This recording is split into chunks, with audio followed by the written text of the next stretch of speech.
আমেরিকার রাজনীতিতে বড়সড় ধাক্কা। ডোনাল্ড ট্রাম্পের আমদানি শুল্ক নীতিকে কার্যত আটকে দিল supreme court of the United states. শীর্ষ আদালত স্পষ্ট জানিয়েছে, আইনের অপব্যবহার করে এই অতিরিক্ত শুল্ক আরোপ করা হয়েছিল।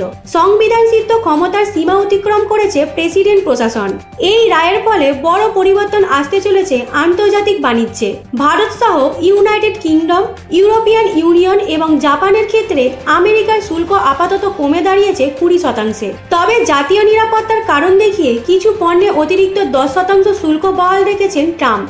রায় অসন্তোষ প্রকাশ করে ট্রাম্প জানিয়েছেন, এই সিদ্ধান্ত আমেরিকার অর্থনীতির জন্য হতাশাজনক। প্রয়োজনে বিকল্প আইনি পথ খোঁজা হবে বলেও ইঙ্গিত দিয়েছেন তিনি। বিশেষজ্ঞদের মতে, এই রায় শুধু বাণিজ্য নীতিতেই নয়, প্রেসিডেন্টের ক্ষমতার সীমা নিয়েও নতুন বিতর্কের সূচনা করল। এখন প্রশ্ন, ট্রাম্প কি আপিল করবেন, আর এই সিদ্ধান্তে বিশ্ববাজারে কতটা প্রভাব পড়বে? আরও আপডেটের জন্য দেখতে থাকুন এবিডি 18 নিউজের দিকেই।